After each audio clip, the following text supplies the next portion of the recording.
That extra bit of fat around your midsection. It shows up uninvited, it seems to keep getting bigger, and it refuses to leave no matter how well you eat or how often you exercise. If you're in your 40s, 50s, or beyond and feel like your body's working against you, especially in this area, this episode's for you.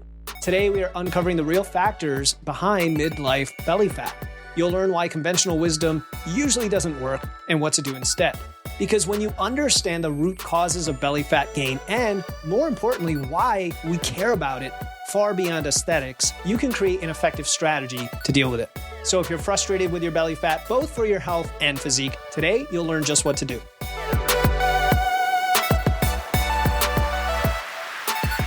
Welcome to Wits and Weights, the podcast that blends evidence and engineering to help you build smart, efficient systems to achieve your dream physique. I'm your host, Philip Pape, and today we're tackling stubborn midlife belly fat. Now, standard advice like you just need to lose weight or you need to work out your abs are not going to cut it. The real causes are more complex and they are frequently misunderstood. And so by the end of this episode, you will understand what's really behind that stubborn belly fat and, more importantly, how to effectively address it. Let's just get right into it. All right, we're going to break this down into three areas. The first is why this even matters. The second is the causes, all the real causes. I have 7 causes of belly fat to share with you today. And then finally, how do we fight back? How do we deal with it if you need to or want to? And then stick around because later in the episode, I'm going to share the one thing that will dramatically change your approach to losing belly fat and improve your overall fitness, potentially without needing to lose weight at all. All right, so let's start with talking about why belly fat matters. Because in midlife, and by midlife, I mean starting as early as your 30s, but generally in your 40s, 50s, and beyond, it's kind of one of these unique issues because aesthetically, we start to notice that extra pudge, that extra, what is it called, muffin top, right? The fluff, the love handles, whatever, around this age. And there are a bunch of reasons for that we are going to talk about in a second. But besides the aesthetic piece of it, there's the underlying health implications because we are not talking about subcutaneous fat. That's the kind of fat that you can pinch. We are talking about visceral fat, the fat that wraps around your organs. Visceral fat is metabolically active, so it's almost like its own organ, if you think of it that way. It's like this little alien creature growing inside. I don't know if that creeps you out or not, but that's, where my geeky mind goes. And maybe if you think of it that way, it's like something you want to keep at bay, right? Visceral fat, it releases inflammatory substances, it releases hormones that negatively impact your health.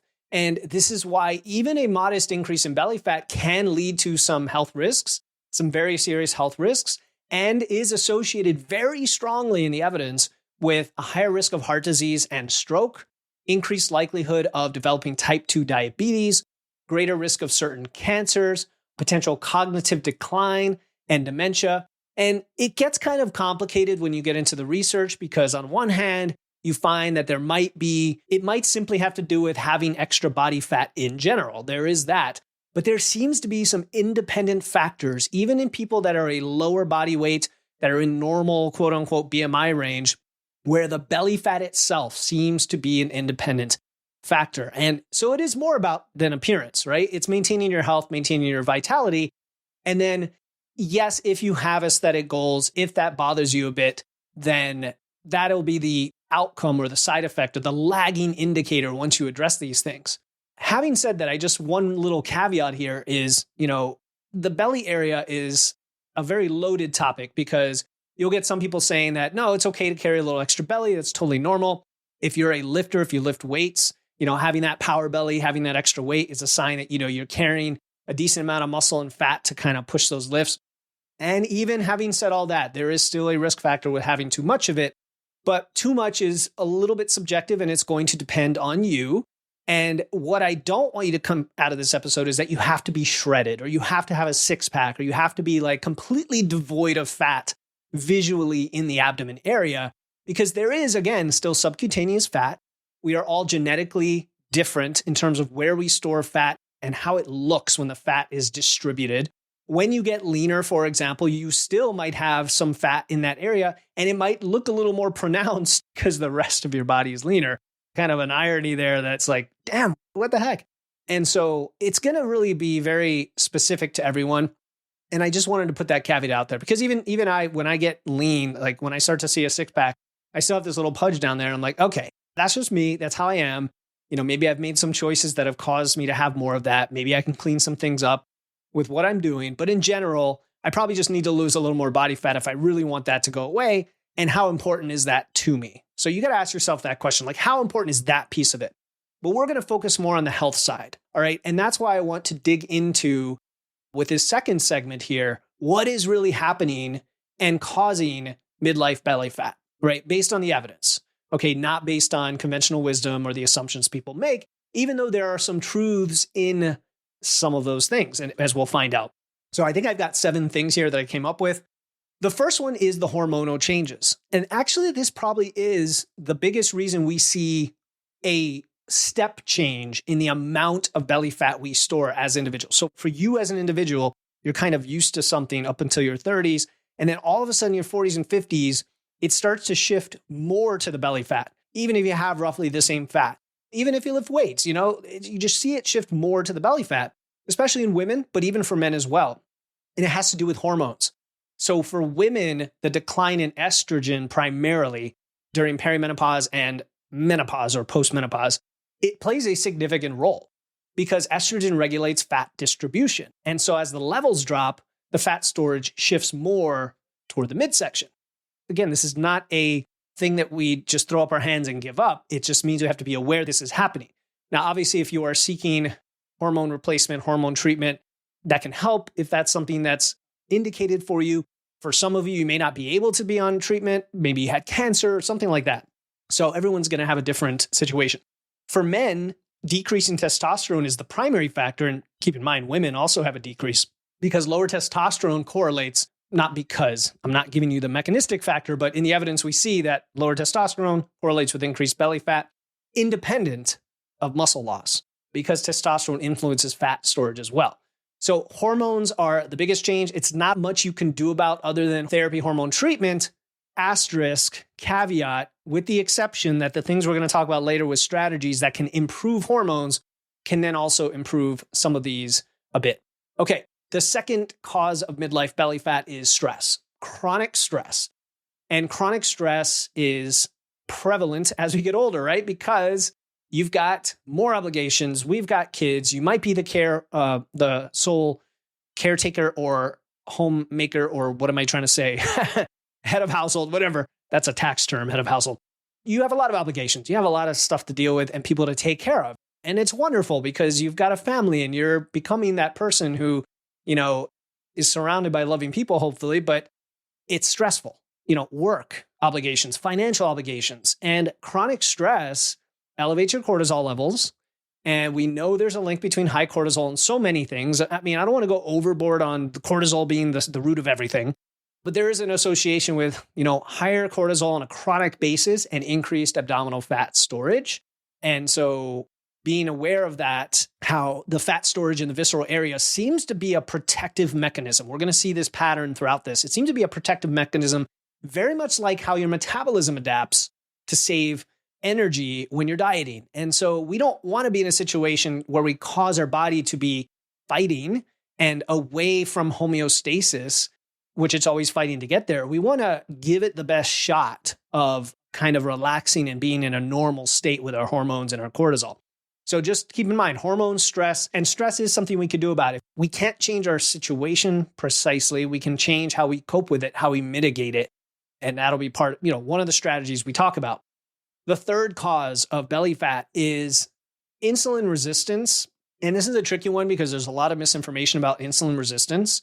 We know that as we age, as we lose muscle mass and with a fairly poor or low quality diet, and we're becoming less active as well, our bodies become less sensitive to insulin, right? And then that affects how your body processes and stores energy, more likely as fat, more likely around the abdomen. And research clearly shows that connection as well. But what we're going to find is insulin resistance is something we have a lot of control over with our lifestyle. Number 4 is sleep deprivation, okay? I know I talk a lot about sleep. That's because sleep is super important. And the connection between poor sleep and belly fat is actually one of the strongest connections. I don't have it in my notes, but I believe there's a study that showed over a 5-year period, a 32% increase in belly fat storage with sleep-deprived individuals, people less than 5 hours of sleep a day, versus people getting not much more, but like 6 to 7. It's not like you have to get 8 or 9 hours, like Tom Brady getting 11 hours or something. I don't know what he gets these days being retired. Maybe it's less, maybe it's more. But the point is, lack of sleep disrupts your bunch of hormones because, again, it's your body fighting to get back to some state of energy that you're depriving it of with this lack of sleep. And so it cranks up the hormones, the hunger and fullness hormone. Ghrelin is the hunger hormone. Leptin is the fullness hormone. So it goes the opposite directions on both, making you more hungry. You crave sweets. You crave foods that have a lot of energy. You tend to overconsume. If you are in a calorie surplus, you're going to gain more fat around the abdomen with less sleep than someone else who's in a surplus that has enough sleep. That alone should be a wake-up call to you saying, oh, interesting. Like, okay, I'm stressed. I don't get enough sleep. That combined with the hormones is just a perfect storm. Then we get to number 5, which is alcohol. Okay, now, on one hand, I think this factor goes a little bit unnoticed in terms of how important it is for visceral fat storage. On the other hand, I think it gets too much play when we talk about things like the beer gut. When somebody's like, well, you just drink too much beer, that is why you have visceral fat. Chances are somebody that's over-consuming alcohol is probably over-consuming in other areas, probably not as active, probably not lifting weights, probably, right? I mean, definitely people that consume alcohol can have other healthy things in their lifestyle, but there are correlations. The evidence is pretty clear, okay? Alcohol effectively halts your body's fat burning process because your body is prioritizing breaking down the alcohol before it gets to the other nutrients. This is a known phenomenon, and that includes pulling energy from fat. Now, if you're in a calorie deficit and still drinking alcohol, you're still going to lose fat in that case in terms of net energy because you're in energy deficit. But it could affect your muscle mass. It could affect how your body processes protein for preserving that muscle. So something's going to get affected because you're drinking alcohol. And then as a result, it's shown to be linked to increased visceral fat. Again, we call it a beer gut for guys. There's a reason we call it that because just intuitively people have seen this for decades or centuries that this happens. And that's even when controlling for calorie intake. I want to be clear that these are independent indicators, even though they also get exacerbated based on, chronic dieting or overconsumption.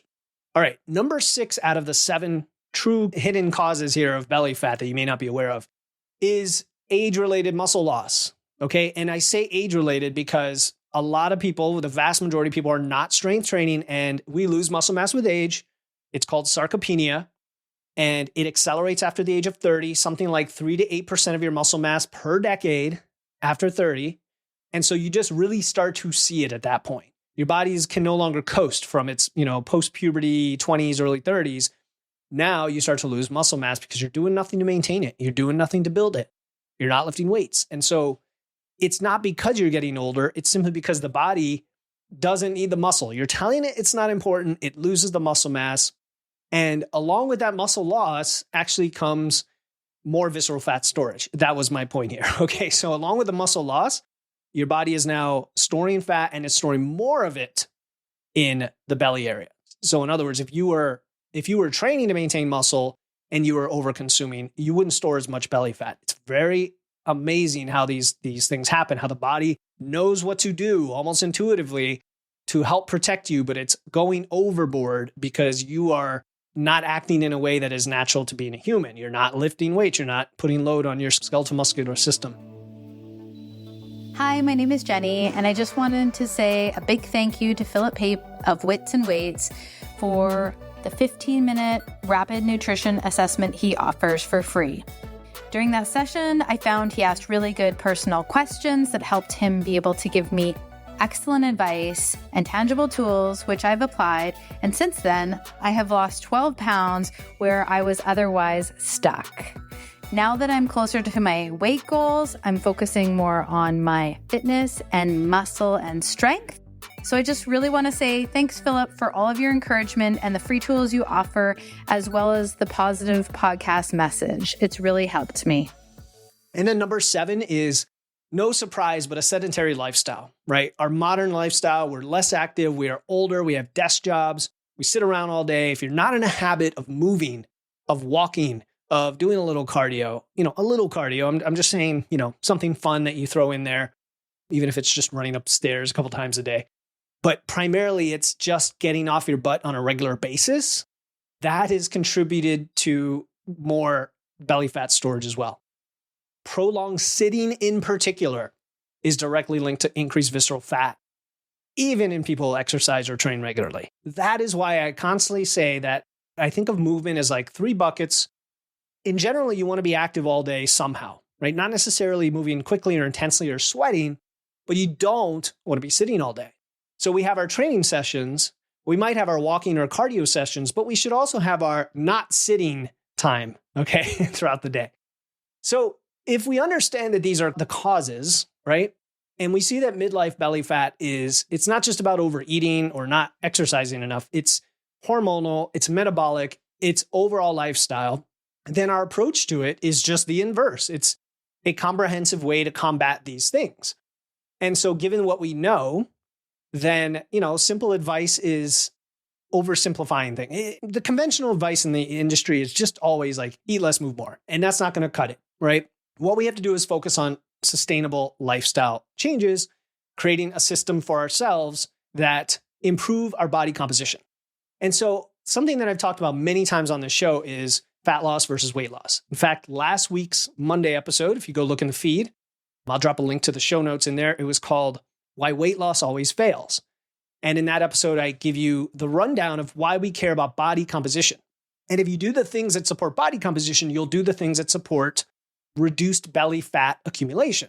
So that's things like prioritizing strength training, number 1, right? Always to build and preserve muscle mass, to maintain that metabolic fire, that efficiency in your body, all of which tells your body that I need the resources to go toward muscle and toward an active lifestyle, not get stored, especially not get stored in the belly. Increased movement beyond those workouts, which you just talked about, finding ways to be active throughout the day. Nutrition is the big lever, not the big lever, but in addition to training and movement, nutrition is the other big lever that we can kind of, I'm going to say easily control, right? And that's the thing that affects insulin sensitivity, that affects our inflammation. It's the quality of food, it's the timing of food relative to when you need those resources, like around your training, like allowing you to sleep by not eating too late, and balancing your macros out, which helps with blood sugar control, and overall controlling your energy balance based on your goals. So yeah, you will have periods of fat loss, but generally most of the year, 3/4 of the year, you should probably be at maintenance or in a surplus to feed yourself and also feed your training, right? We're not just eating to get fat, we are eating to build muscle, which is so metabolically helpful throughout this whole process. And then stress management and sleep are, of course, essential. They are not optional. They are essential. They actually influence where your body stores fat as kind of a complement to your nutrition and training. And then alcohol has special mention as always. My philosophy is always, whatever you're doing now, if you can shift and nudge yourself toward less alcohol consumption, that will always be better, all the way to 0. It is the one kind of exception I make when I talk about nutrition where when it comes to nutrition, I want you to add things in. I want you to add in protein. I want you to add in fiber, whole grains, fruits, vegetables, delicious, real foods that have the nutrients and macronutrients to support what you're doing. That will naturally crowd things out. We call that additive nutrition.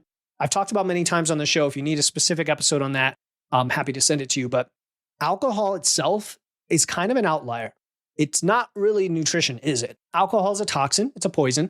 There are 0 benefits to alcohol, but I understand why culturally and historically and socially we do it. And I don't abstain entirely. I still have a beer every now and then, a special occasion or a glass of wine, or I might take a shot with friends. I honestly do. I'm just being totally honest. But I'll tell you what, I keep no beer or wine in the house. And so where I used to have a glass of wine every day, it then became a glass of beer every Saturday. And now it's 0 alcohol most weeks, and I might drink once a month. So that's what I'm asking you to consider is, can you shift your alcohol consumption just in a positive direction by adding other things in, including experiences that would take the place of what alcohol gives you. So that's all I'm going to say about alcohol. I do think it has a huge impact, though, on visceral fat storage. Whether you're gaining weight or not, even if you're in fat loss, I think it's holding you back from properly using all the nutrients for the other things we care about. So whereas other nutrition you're trying to add this in. Alcohol is kind of preventing it. And so we're trying to limit it and reduce it. Now, your journey is unique. Like your goals are unique. Your body fat and your body type is unique. It's going to be very personalized for you. All right. And, to do that is more than what I can explain in an episode. But I do just let you know, I do free calls with people that are not sales pitches. It's called a rapid nutrition assessment. And I'm going to throw the link in the show notes if you want to schedule one, just to talk about, hey, I heard your episode about belly fat. I've got that. And I just want to understand what causes important to me and what is 1 or 2 steps I can take away to get immediate results on this in the next 90 days. So I'll include the link in the show notes, but I want to get to the last thing here that I think could be a takeaway today that you can act on right now. And it's going to make all of this other stuff easier, and you might not even have to lose weight. And that is the importance of actually training your abs, but more importantly than your abs, all of the core/trunk/posterior chain muscles. Now, Megan Dahlman, she was on the show a couple times. She's the host of Self-Care Simplified. So shout out to her.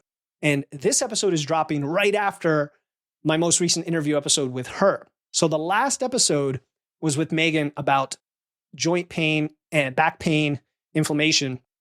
But the last time she was on, I think it was episode 149, she talked about belly fat. And a lot of the same things we covered today. I think today's went into a longer, detailed explanation of all the causes. But definitely check that out. Anyway, she is a big fan of having a strong core defined as the deep core muscles, as well as the visual core muscles and your glutes, right? And your lower back, kind of the whole mid trunk, and how that can help with a lot of these things, with your posture, with joint pain, but also with belly fat. And what I want to focus specifically on is training your abs, because no, you cannot spot reduce. That is not a thing. You can't just do a bunch of crunches and lose a bunch of fat and do nothing else and you're good to go. But we can build strength and muscle in a way that supports the midsection, and it will help with the visceral fat, and it will also help with the aesthetics. Since I know some of you probably clicked on this episode because you're like, yeah, how do I get a six pack? And it's cool. It all works together. That's the nice thing about it. You don't have to do 2 separate things. These goals work together. And so when you focus on strengthening your core, and I'll tell you how you can do this in a second, but you're then going to have a foundation for overall strength and better performance in all of your lifts. You're going to be able to push harder in the gym. You're going to stand with better posture. You're going to be more functional. And then it's also going to be easier to reveal definition in your abs because you have that extra muscle. Also, extra muscle stretches things out to where the fat on top of that muscle, which is mainly the subcutaneous fat I'm referring to, kind of gets stretched out as well. So if some of your belly fat is really just subcutaneous, it will help that, right? So a stronger core means you can push harder on your big lifts like squats and deadlifts, but also everything. You're creating a base that gives you power, that gives you stability in everything that you do, right? And then as you lose body fat, you're going to reveal, a flatter stomach and muscle definition. And then you can achieve the tone look that you're looking for at a higher overall body weight, which means you may not even have to lose fat depending on where you're starting from. If you're just quote unquote a little overweight, I've had so many clients in that position where we start them on a pre-diet maintenance phase. Okay, we put them at maintenance. We're eating our protein. We're training for strength. Yeah, we've got some core work in there maybe, but it's mostly through big lifts. It's not like a ton of crunches, but we may have a little bit of ab and glute work in there. And then after about, say, 6 weeks, we're doing our check-ins, and sometimes they'll say, okay, are we ready for fat loss? Sometimes though, they say, you know what? I'm not sure I want to even go in a calorie deficit. This is way too much fun. I'm eating all this food. I'm lifting weights. I'm not really gaining weight, but I'm getting more definition. That's what we're going for. That is kind of the win-win-win of all of this is you get to do the process that's fun. You get to have the results. You don't have to diet, and you get improved aesthetics. It's a pretty cool place to be. And so I've seen this play out where you build the core of strength, right? And then, yeah, you could do fat loss if you want, but you don't have to. And you're going to now be less prone to injury, for example. And you're going to have less pain in your back, and you're going to have less joint pain in your knees and your elbows. So you probably didn't think that an episode about belly fat would lead to overall fitness and health, but your trunk, your core, right? Your glutes are all part of this deep system that stabilizes your spine and your pelvis, right? Even when you're doing things like an overhead press, it will help you with better form, which means less injury. And now you're investing in the future you, your long-term health, your functionality, not just, but in addition to your appearance. So don't just think about losing belly fat. Think about building everything that's underneath, because belly fat reduction is good for your health and your aesthetics, but this also supports everything else with your aesthetics and your performance and your strength and your capability. And then your confidence. You're going to be a super confident person. So that's how we do it. Let's just recap it here. Number one, midlife belly fat is not just aesthetic. It's not just cosmetic. It is a significant health concern. Number two, the causes are complex: hormones, stress, sleep, muscle loss, lifestyle. And then number three, you can address many of these through your lifestyle choices, taking the right approach with training, nutrition, sleep, stress management, and so on.